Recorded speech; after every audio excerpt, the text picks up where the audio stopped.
Assalamualaikum warahmatullahi wabarakatuh. Alhamdulillahirabbil alamin wa bihi nasta'inu ala umuri dunya waddin. Wassalatu wassalamu ala asrofil anbiya'i wal mursalin wa ala alihi wa ashabihi ajma'in amma ba'du.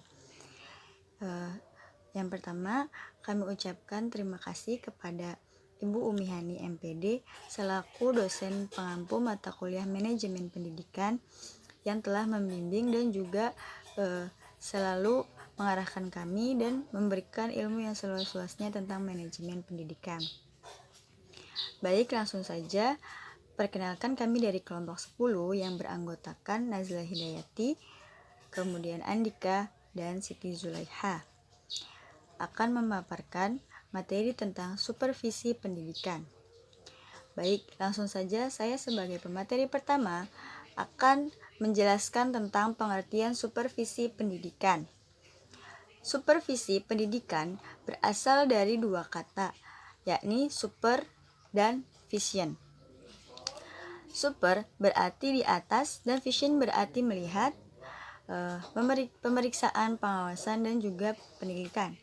Dalam arti kegiatan yaitu kegiatan yang dilakukan oleh atasan atau orang yang berada di atas atau pimpinan kepada bawahannya, kepada hal-hal yang ada di bawahnya. Kemudian supervisi juga merupakan kegiatan pengawasan, tetapi sifatnya lebih manusiawi. Kegiatan supervisi itu bukan mencari-cari kesalahan, tetapi lebih banyak mengandung unsur pembinaan agar kondisi pekerjaan yang sedang disupervisi dapat diketahui kekurangannya, bukan semata-mata kesalahannya. Untuk dapat diberitahu bagian mana yang perlu diperbaiki. Kemudian kegiatan supervisi dahulu itu banyak dilakukan adalah inspeksi, yaitu pemeriksaan, pengawasan, atau penilaian. Karena supervisi itu masih serumpun dengan inspeksi, yang artinya memeriksa dalam artian melihat untuk mencari kesalahan. Orang yang menginspeksi disebut inspektur. Inspektur dalam hal ini mengadakan hal-hal sebagai berikut.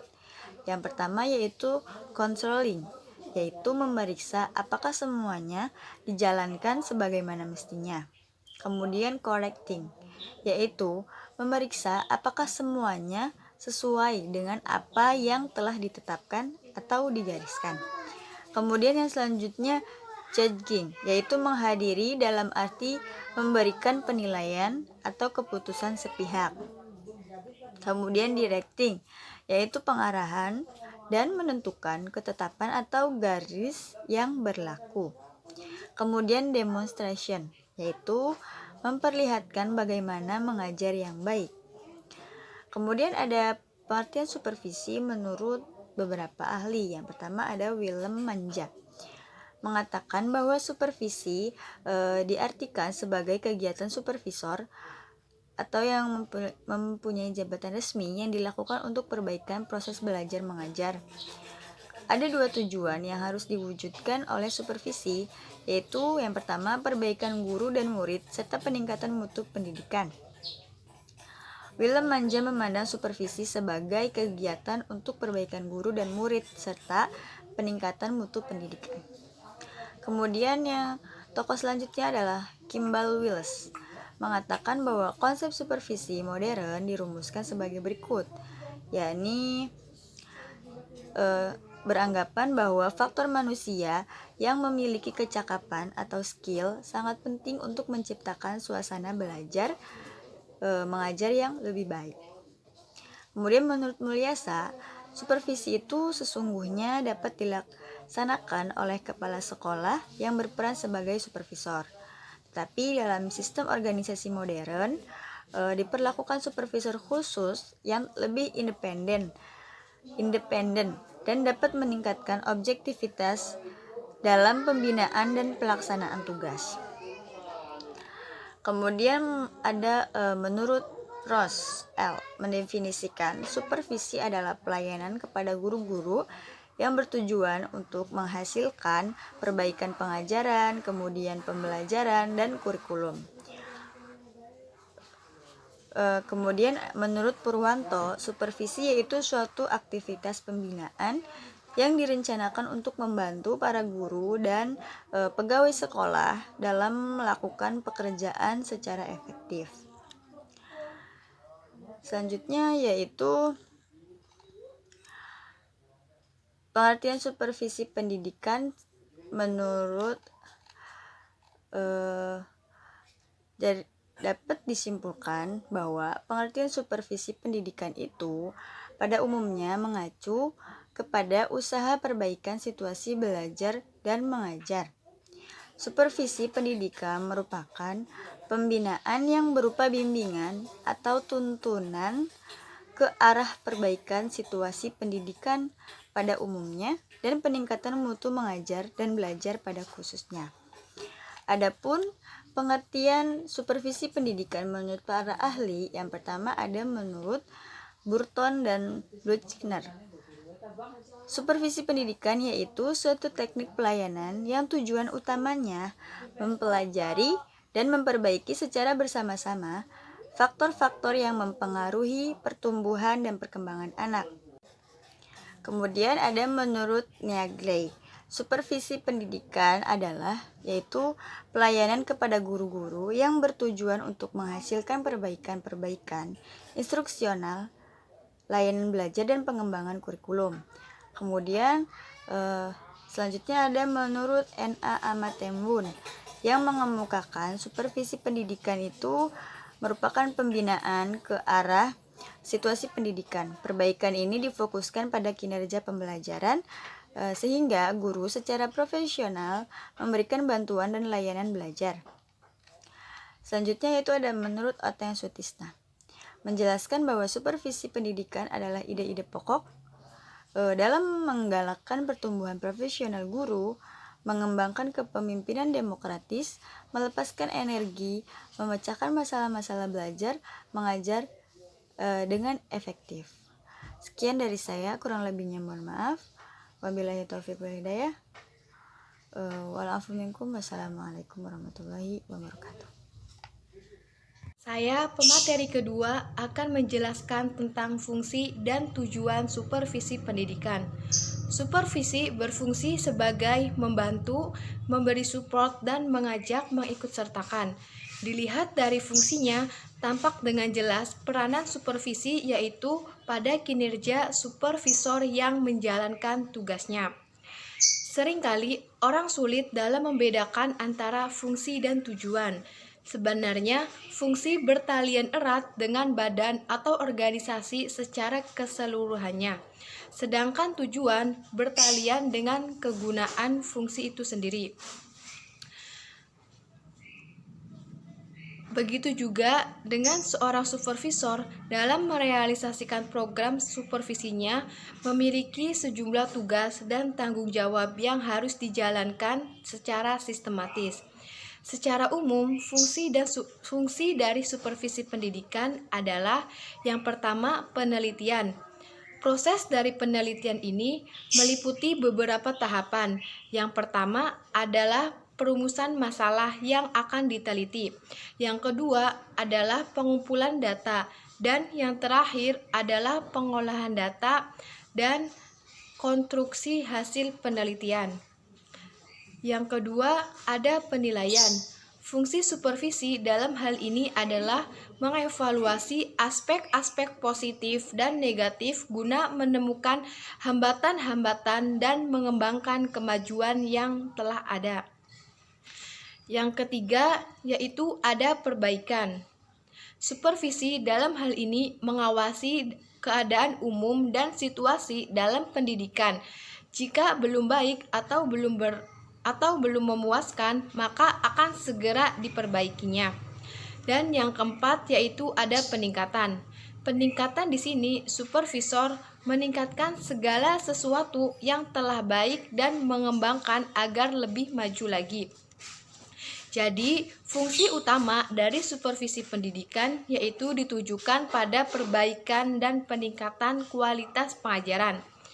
Nah, menurut Frances, Jane, and Anyer, dalam konsep dasar dan teknik supervisi pendidikan, dalam rangka mengembangkan sumber daya manusia, mengemukakan bahwa fungsi utama supervisi adalah membina program pengajaran yang ada sebaik-baiknya sehingga selalu ada usaha perbaikan. Sedangkan menurut Burton dan Bunker, dalam konsep pendasar dan teknik pendidikan, dalam rangka pengembangan sumber daya manusia, fungsi utama supervisi modern ialah menilai dan memperbaiki faktor-faktor yang mempengaruhi proses peserta didik. Nah, yang kedua, tujuan supervisi pendidikan. Adapun tujuan supervisi pendidikan difokuskan pembinaan situasi pembelajarannya. Tujuan supervisi pendidikan adalah memberi bantuan dan layanan untuk meningkatkan kualitas guru mengajar di kelas yang gilirannya dapat meningkatkan kualitas belajar siswa. Bukan saja memperbaiki kemampuan belajar, tetapi juga untuk mengembangkan potensi dan kualitas guru. Supervisi pendidikan mempunyai tujuan dan manfaat yang penting, antara lain sebagai berikut. Yang pertama, membangkitkan dan mendorong semangat guru dan pegawai administrasi sekolah lainnya untuk menjalankan tugas dengan sebaik-baiknya. Yang kedua, agar guru dan pegawai administrasi lainnya berusaha melengkapi kekurangan-kekurangan mereka dalam penyelenggaraan pendidikan, termasuk bermacam-macam media instruksional yang diperlukan bagi kelancaran jalannya proses belajar dan mengajar dengan baik. Yang ketiga, bersama-sama berusaha mengembangkan, mencari, dan menggunakan metode-metode baru demi kemajuan proses belajar mengajar yang baik. Dan yang terakhir, membina kerja sama yang harmonis antara guru, murid, pegawai sekolah. Misalnya dengan mengadakannya seminar, workshop, in-service, maupun training. Tujuan supervisi adalah mengembangkan belajar dan mengajar yang lebih baik. Secara nasional, tujuan supervisi pendidikan adalah yang pertama, membantu guru melihat dengan jelas tujuan-tujuan pendidikan. Yang kedua, membantu guru dalam membimbing pengalaman belajar murid. Yang ketiga, membantu guru dalam menggunakan alat pengajaran modern, metode-metode, dan sumber-sumber pengalaman belajar. Yang keempat, membantu guru dalam menilai kemajuan murid-murid dan hasil pekerjaan guru itu sendiri. Dan yang kelima, membantu guru-guru baru di sekolah sehingga mereka merasa gembira dengan tugas yang diperolehnya. Dan yang terakhir, membantu guru-guru agar waktu dan tenaganya tercurahkan sepenuhnya dalam pembinaan sekolah. Sedangkan menurut Pitt, Sahartian menambahkan bahwa tujuan supervisi pendidikan yaitu yang pertama, membantu guru agar lebih mudah mengadakan penyesuaian terhadap masyarakat dan cara-cara menggunakan sumber-sumber masyarakat dan seterusnya. Yang terakhir, membantu guru dalam membina reaksi mental atau moral kerja guru dalam rangka pertumbuhan pribadi dan jabatan mereka. Sekian dari saya, terima kasih.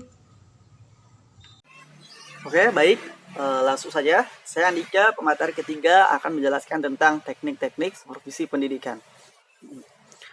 Supervisor dalam meningkatkan program sekolah dapat menggunakan berbagai macam teknik atau metode supervisi pendidikan.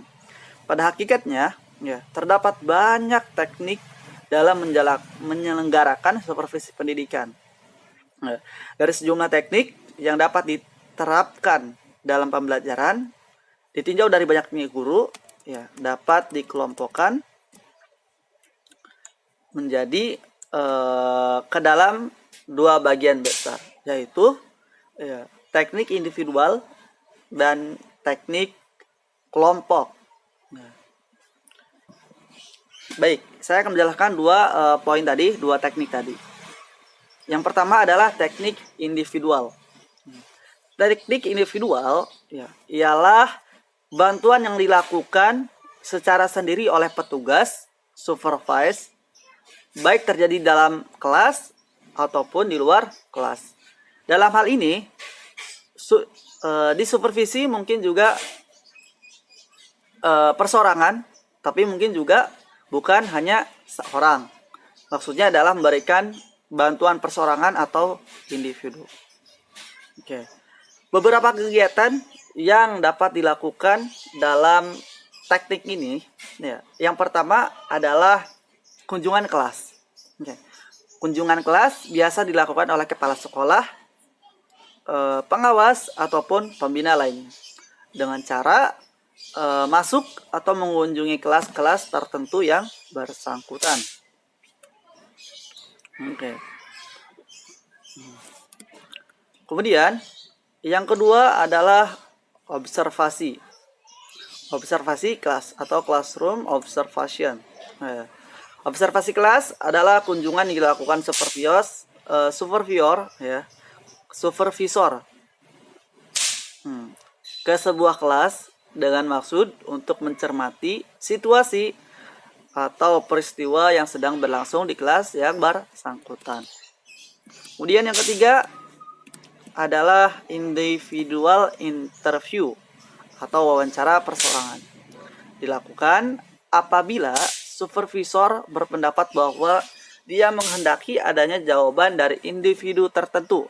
Ya, hal ini dapat dilakukan pertama apabila ada masalah khusus pada individu guru yang tertentu yang penyelesaiannya tidak boleh didengar oleh orang lain. Kedua, apabila supervisor ingin mengecek kebenaran data yang sudah dikumpulkan oleh orang lain. Kemudian, yang keempat ada wawancara kelompok atau group interview. Ya.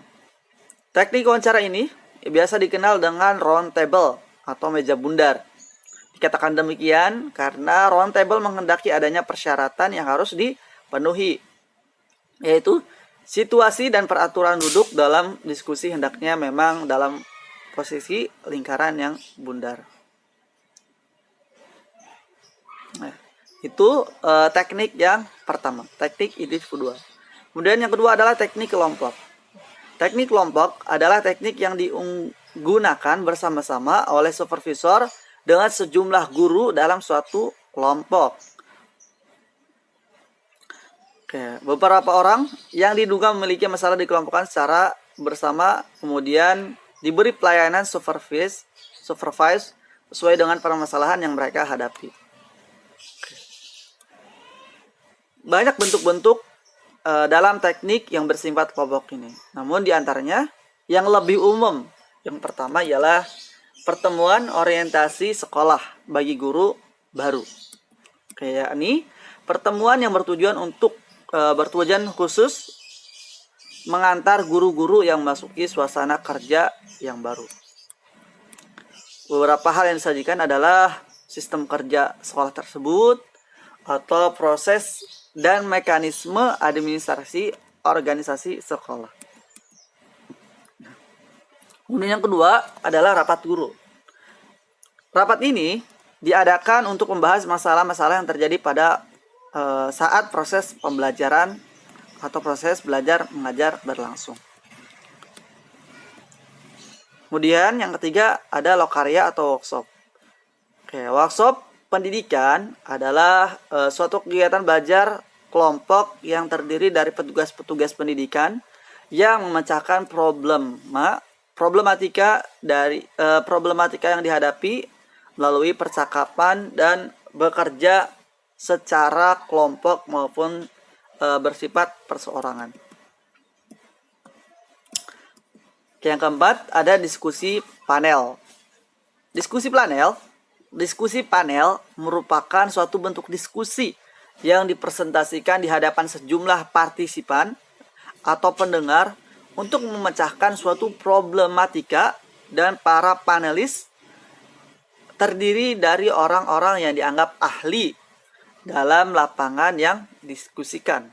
Ya, misalkan membahas tentang pendidikan. Ya, tentu panelis ya yang atau narasumber ya ialah orang-orang yang ahli dalam dunia pendidikan. Kemudian ada yang terakhir, ada seminar. Seminar adalah suatu bentuk mengajar belajar kelompok di mana sejumlah kecil orang melakukan pendalaman atau penyelidikan tersendiri bersama-sama terhadap berbagai masalah dengan dibimbing cara cermat oleh seorang atau pengajar pada waktu tertentu. Cara yang baik dalam mengikuti seminar adalah apabila dilakukan dengan sungguh-sungguh, serius, dan cermat mengikuti presentasi dan acara tanya jawab. Mungkin itu mengenai teknik-teknik supervisi pendidikan. Ya. Kurang lebihnya mohon maaf. Sekian, assalamualaikum warahmatullahi wabarakatuh.